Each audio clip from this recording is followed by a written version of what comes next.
There's potential here for over 50 billion in additional GDP in terms of economic benefits and thousands of jobs potentially out there from the transition, and it is a real opportunity for Australia to take advantage of. Hello and welcome back.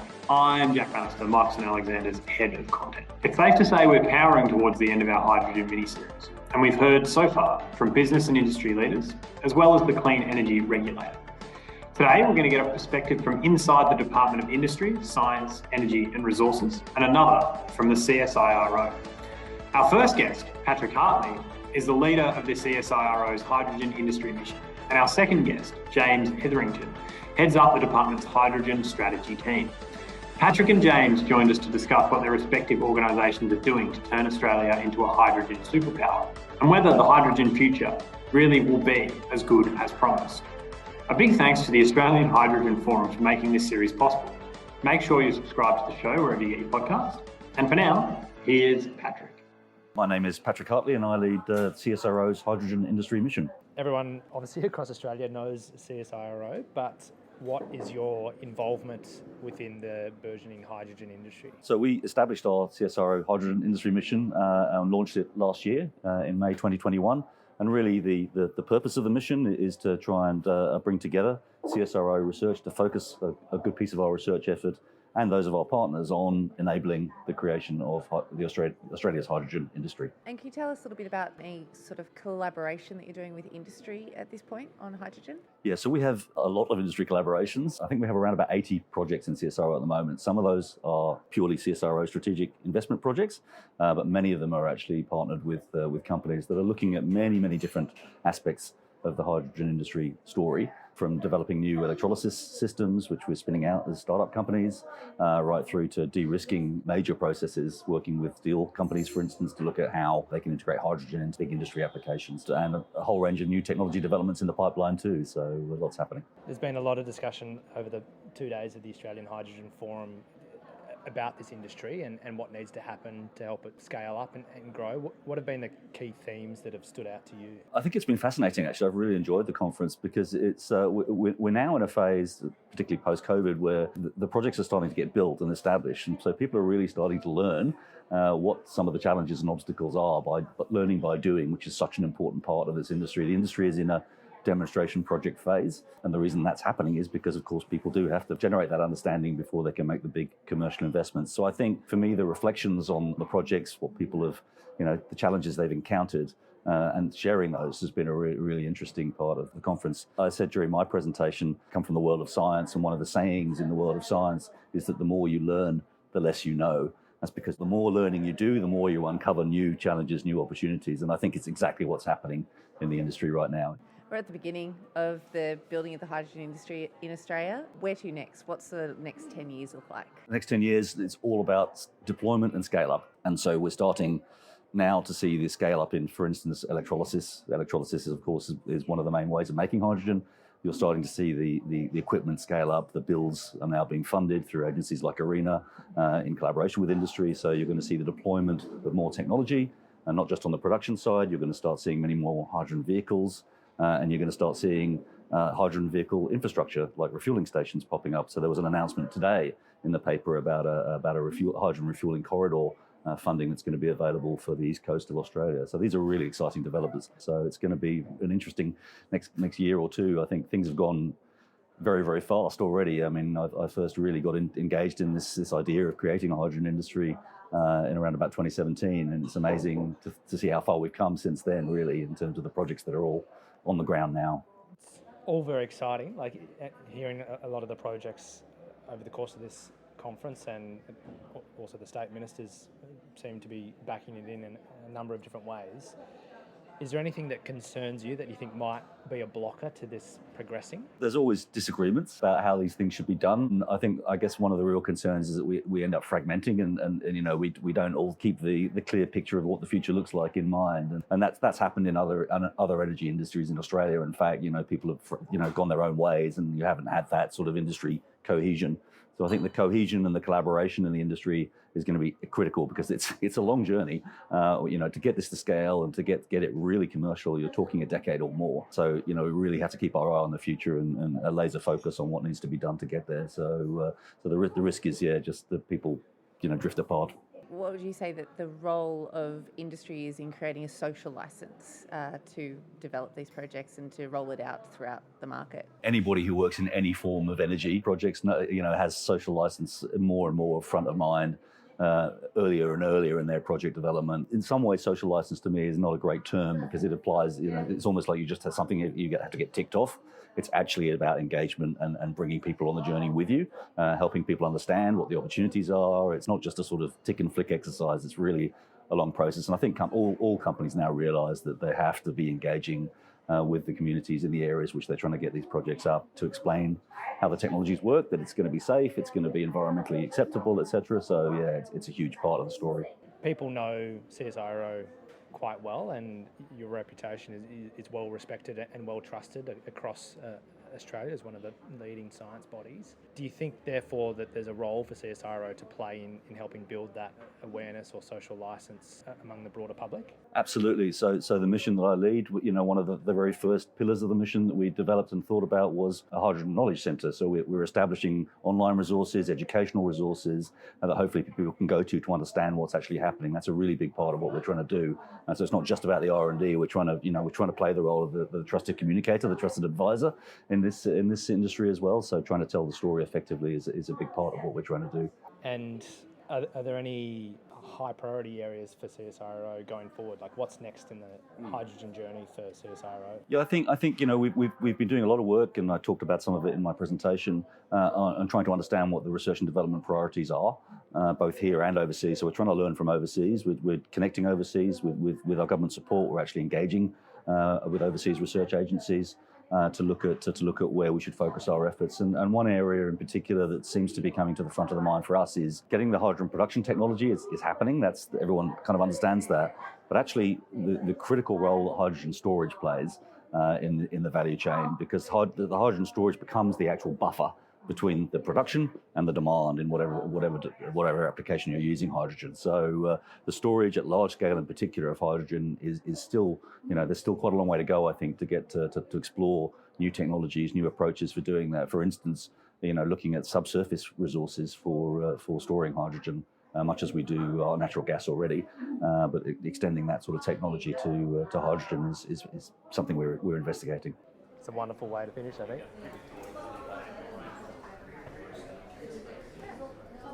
My name's James Hetherington, and I am the lead of the hydrogen strategy team here in the Department of Industry, Science, Energy and Resources. And we're responsible for supporting the Australian government on its policy views around hydrogen, as well as looking after implementation of Australia's national hydrogen strategy. One of the things that's come through at the Australian Hydrogen Reform is everyone's talking about hydrogen, and most people in different industries are really excited about the possibilities. Why do you think there's such a great opportunity in hydrogen? What's the economic benefit for Australia of capitalising on hydrogen? We see really good opportunity for hydrogen and some of its derivative products, such as clean ammonia, to help address global climate challenges while also creating jobs and economic growth for Australia. That opportunity has spurred the development of Australia's national hydrogen strategy. And through that, we're sort of setting a vision for a innovative, safe and competitive industry in which Australia is a major player by 2030. In terms of why hydrogen for Australia, we've got a mix of all of the key ingredients that are needed to be that major global player. We've got abundant land and energy, that can enable some low-cost renewable energy generation. We've also got extensive fossil energy reserves and stable carbon capture and storage sites that are needed for fossil-based clean hydrogen production. We're really seeing an opportunity for hydrogen to be that clean molecule that can accompany clean electricity on as the globe decarbonises. It's hugely versatile. It's got a whole heap of different uses, and so it can be blended with natural gas in our gas networks. It can be used through a fuel cell to power transport, and it can also be a chemical feedstock. And we can see clean hydrogen replacing existing hydrogen, traditional uses for things like ammonia production and explosives and chemicals. And most importantly, it can really enable clean energy trade. And so we can take our renewables and we can convert them into hydrogen, or convert them, the hydrogen then into things like ammonia, and we can ship that all over the planet, and that'll enable our clean hydrogen to go global. And you mentioned there that Australia has a number of key ingredients that put us in a good position to capitalise on the growth of renewable hydrogen and that emissions reductions challenge. So for the department, what's front of mind to make sure that, I don't want to say we beat the competitors, but make sure we're at the front of the queue? I know one of the main things that came out at the Hydrogen Forum last week was that there's a lot of countries, particularly across Asia and the Middle East, that are actually well positioned to become a hydrogen superpower. So what's kind of front of mind for the department to make sure we're at the front of the pack? We're really taking a whole bunch of actions through our national hydrogen strategy. And so I should point out that that national strategy means that all Australian governments are behind this. Through that, we've got a whole set of actions that we're undertaking to really try and accelerate the industry and sort of drive scale. And so the approach that's set out in that strategy is adaptive, and it kind of roughly occurs, in two phases over this decade. So the first phase is really around setting the foundations for the industry to grow. And so doing a lot of activity that can kind of set the market. And so that's things like supporting pilots, trials and demonstrations, doing some work to look at regulatory barriers and how we can kind of take those out of the way where appropriate, looking at our infrastructure needs, looking at things like workforce skills and training, and how we can build a hydrogen-ready workforce, and working very much on what we call a guarantee of origin certification system. And so a lot of that is being able to really validate and track for buyers, when they're buying clean hydrogen, that it really is clean. We're also doing things like working with our community to truly build confidence and trust around hydrogen. And we're also working a lot with a lot of our international partners, and really a lot of that activity is really about international markets and build on some of those trusted relationships that we have with energy importers, as well as trying to shape some of the global rules around trade, to sort of support the market growth.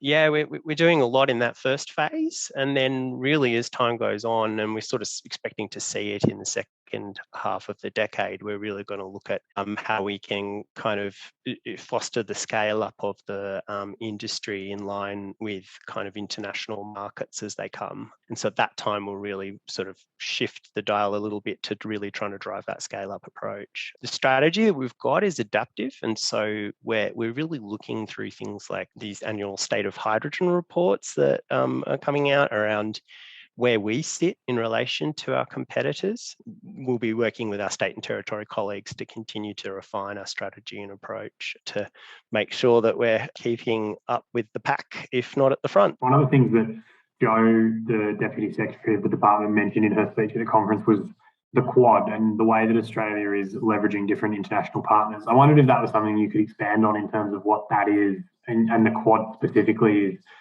teaching us about the hydrogen industry. The Quad collaboration is a somewhat new thing. The Quad is a collaboration between Japan, the US, Australia, and ourselves. And really, I think through that, we're kind of looking at the ability across the Indo-Pacific region for opportunities for clean hydrogen supply chains, and really starting to think a bit around how can we enable all of our Indo-Pacific partners to be a part of what will be a new emerging industry, and the opportunities that might be there. And one of the other key themes that emerged out of the conference was this idea of trying to get hydrogen pricing down to $2 per kilo. I wondered if you could lay out for me in kind of the simplest terms why that's such a critical goal for the industry. Yeah. So Australia has an approach through its low emissions technology statements under its technology investment roadmap, where we're really set a series of priority cost and economic goals for various priority technologies. And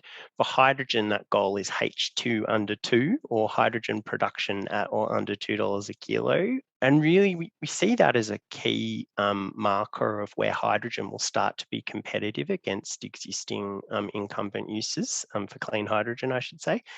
And so if you think it's around that point that it could start to displace diesel in transport, or it could be used in a whole range of different applications, but that's the point where it starts to become competitive in its own right against those fuels. And so it's quite important to really unlocking demand. I mean, at the moment, there's a bit of a clean premium, if you like, for using the clean technology as opposed to some of these existing fuels. And so, that point is really where that clean premium is comparable. Are there any other major challenges to kind of getting to that $2 mark? What do you see as the major barriers that might stop us getting there? A key enabler there is actually building demand. It's really only when you can get demand that you can get economies of scale, and it's some of those economies of scale that are really going to be key driving on the costs. And that's kind of occurring at the moment through two major initiatives we've got. So one is kind of fostering domestic demand through our hydrogen hubs program. You may have seen we've got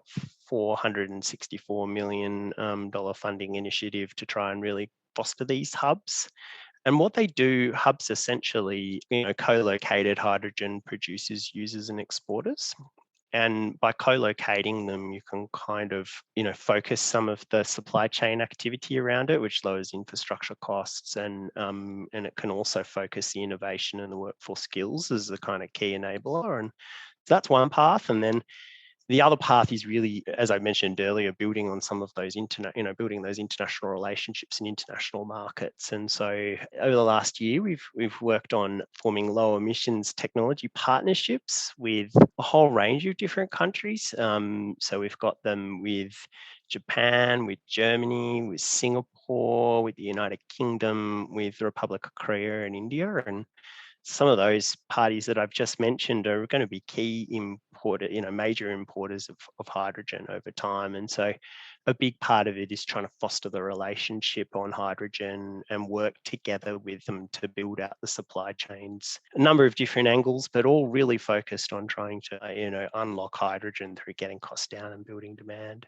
And so one of the things that's been released recently was the State of H2 report. Did that identify any, major challenges that we should be aware of that we haven't already discussed? I think it really did highlight that the world is moving very quickly on hydrogen. While we're keeping up at the moment, we're really going to have to keep our ambition high if we want to sort of stay in that leading pack. We've seen through that report and through other reports that Australia's really acting and moving very quickly in the space. We recently put out our major energy and resources projects report in December, and it really showed that the pipeline of clean hydrogen, clean ammonia and CCS projects in Australia is over 185 billion. This is, nearly a third of that project pipeline for major projects, and is probably one of the biggest, if not the biggest, of such pipelines in the world. So we're really well set to see that growth happen. Things that Jo mentioned with some of the dollar figures there are somewhat eye-watering.